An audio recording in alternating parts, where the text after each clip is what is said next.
11টা জনোচ্ছ্বাসের মধ্যে মঞ্চে বক্তব্য রাখতে উঠলেন তৃণমূলের অন্দরে এবি বলে পরিচিত অভিষেক বন্দ্যোপাধ্যায়। বক্তব্যে স্পষ্ট করে দিলেন 26-এর আগে আদি নব্যের দ্বন্দ্ব নয়, ভারসাম্য সামঞ্জস্য রেখেই দলকে এগিয়ে নিয়ে যেতে হবে। লোকসভা নির্বাচনের আগে বারবারই নবীন প্রবীণের দ্বন্দ্ব সামনে এসেছে তৃণমূলের। মুখ খুলে দলের অস্বস্তি বাড়িয়েছেন দলের একাধিক নেতা। 2026-এর বিধানসভা ও তার আগে পুরসভা নির্বাচনে যাতে সেই বিষয় দলের মাথা ব্যথার কারণ না হয় সেদিকেও নজর রয়েছে অভিষেকের, তাও বুঝিয়ে দিয়েছেন তিনি। যারা নতুন তৃণমূলে এসছেন তাদেরকে তৃণমূলের সংগ্রাম, নেত্রীর লড়াই, 21শে জুলাইয়ের ইতিহাস সম্পর্কে জানতে হবে। আর পুরনোরা যারা আছেন তাদেরকেও নতুনকে সাথে নিয়ে আগামী দিন দলকে আরো শক্তিশালী করার জন্য মাঠে নেমে লড়াই করতে হবে, সামঞ্জস্য রেখে করতে হবে। পুরনোদের অভিজ্ঞতা আর নতুনদের উৎসাহ উদ্দীপনা দুটোই তৃণমূলের একই বৃন্তে দুটো কুসুম। লোকসভা নির্বাচনে বিজেপিকে পর্যদস্ত করে 29টি আসন জিতেছে ঘাসফুল শিবির। উপনির্বাচনেও 4-এ 4 হয়েছে। পরিণত রাজনীতিক হিসেবে অভিষেক জানেন এখানেই শেষ নয়, প্রয়োজন ফলের পর্যালোচনা, তার ভিত্তিতে সিদ্ধান্ত ও সিদ্ধান্তকে বাস্তবায়িত করা। এ বিষয়ে দলের সেকেন্ড ইন কমান্ড জানান গত 1-1.5 মাস নির্বাচনী ফলের পর্যালোচনায় ব্যস্ত ছিলেন তিনি। তার ফল 3-4 মাসের মধ্যেই মিলবে। সেই সঙ্গে তার হুঁশিয়ারি, নিষ্ক্রিয় জনপ্রতিনিধিদের বিরুদ্ধে পদক্ষেপ নেওয়া হবে। পুরসভায় যারা দায়িত্বে আছেন, পঞ্চায়েতে যারা দায়িত্বে আছেন, তাদের কর্মীদের কথা ভাবতে হবে, নিজের কথা ভাবলে চলবে না। আমি আপনাদের বলছি, আমি বিভিন্ন জায়গায় পর্যালোচনা বৈঠক করতে নির্বাচনের সময় তার আগে গেছি। আমি বলেছি যে দল কিন্তু ফলের পর কার কি ভূমিকা ছিল সেটা খতিয়ে দেখবে, পর্যালোচনা করে দেখবে। পুরসভার নির্বাচনে আমি পুরসভার কাউন্সিলরের টিকিট পাবো, আমার ওয়ার্ড থেকে আমি জিতবো। আর লোকসভা বিধানসভায় দল প্রত্যাশিত আর আশানুরূপ ফল করবে না, আপনার বিরুদ্ধে দল ব্যবস্থা নেবে, যত বড় নেতার ছত্রছায়ায় আপনি থাকুন।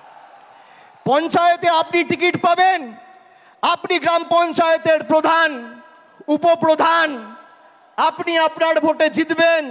বিধানসভা, লোকসভায় আপনি ভাববেন মমতা ব্যানার্জি এসে একটা মিটিং করবে, অভিষেক ব্যানার্জি এসে একটা মিটিং করবে, প্রার্থী জিতবে। গায়ে গতরে আপনি যে পরিশ্রম আপনার নির্বাচনে করেন সেই পরিশ্রম প্রত্যেকটা নির্বাচনে করতে হবে। তার কারণ এই লড়াই শুধু মমতা বন্দ্যোপাধ্যায়ের আর তৃণমূল সৈনিকদের নয়, এটা বাংলার 10 কোটি মানুষের সম্মানের লড়াই। আর যারা ভাবছে যে আমরা আমাদের নির্বাচনে করব আর পার্টির অন্য নির্বাচনে তো পার্টির মতো বুঝে নেবে, আমি এই যে 1-1.5 মাস কোনো রাজনৈতিক কর্মসূচিতে আপনারা আমাকে দেখেননি, তার কারণ পর্যালোচনার কাজে আমি ব্যস্ত ছিলাম। আগামী 3 মাসের মধ্যে এর ফল আপনারা দেখবেন। 3 মাসের মধ্যে। আমি এক কথার ছেলে, কথা দিয়ে কথা রাখি। এই নির্বাচনে পঞ্চায়েত বা কাউন্সিলর বা মিউনিসিপ্যালিটি চেয়ারম্যান, ভাইস চেয়ারম্যান থেকেও মানুষকে বোঝাতে অক্ষম হয়েছেন বা তাদের নির্দিষ্ট এলাকা থেকে প্রত্যাশিত বা আশানুরূপ ফল হয়নি। একইভাবে আমরা টাউন সভাপতির বিরুদ্ধেও ব্যবস্থা নেব, মিউনিসিপ্যালিটি চেয়ারম্যানের বিরুদ্ধেও ব্যবস্থা নেব।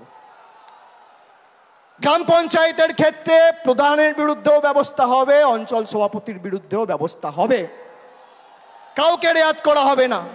এদিনের মঞ্চ থেকে কর্মীরাই দলের সম্পদ সে কথা মনে করিয়ে দিয়ে অভিষেক বলেন 2021 সালে অনেকে বিজেপিতে চলে গিয়েছিল, তাদের 2-1 জনকে ফেরানো হয়েছে, কিন্তু তাদের ছড়ি ঘোরাতে দেওয়া হয়নি। যে যারা তৃণমূলে 21-এর নির্বাচনের আগে নিঃশ্বাস নিতে কষ্ট হচ্ছে, দম বন্ধ হয়ে আসছে বলে তৃণমূল ছেড়ে বিজেপিতে গেছিল, আবার যখন ফিরে আসতে চেয়েছে আমরা কয়েকজনকে দলে নিয়েছি। আমি কথা দিয়েছিলাম যারা দলে ঢুকছে তাদের কাউকে তৃণমূল কংগ্রেসের একটা সৈনিকের উপর ছড়ি ঘোরাতে দেবো না। 3 বছর পর আজকে তারা পারেনি। 24 মিনিটের বক্তৃতায় বিভেদ সরিয়ে ঐক্যবদ্ধ তৃণমূল তৈরির কথা যেমন ছিল, পাশাপাশি কেন্দ্রীয় বঞ্চনার কথাও তুলে ধরেছেন। রাজনৈতিক মহল মনে করছে এদিনের সভা থেকে 26-এর নির্বাচনকে পাখির চোখ করার বার্তা দিয়েছেন অভিষেক। তিনি জানেন লোকসভা নির্বাচনে যতই ফল ভালো হোক, বিধানসভা নির্বাচনে যখন তৃণমূল যাবে তখন 15 বছরের প্রতিষ্ঠান বিরোধিতাকেও সঙ্গে নিয়ে যাবে। ফলে এখন থেকে সংগঠনকে আরো দৃঢ় করাতেই তার নজর। ক্যামেরায় বরুণ ভান্ডারীর সঙ্গে দেবযানী সরকারের রিপোর্ট, ট্রাইব টিভি বাংলা।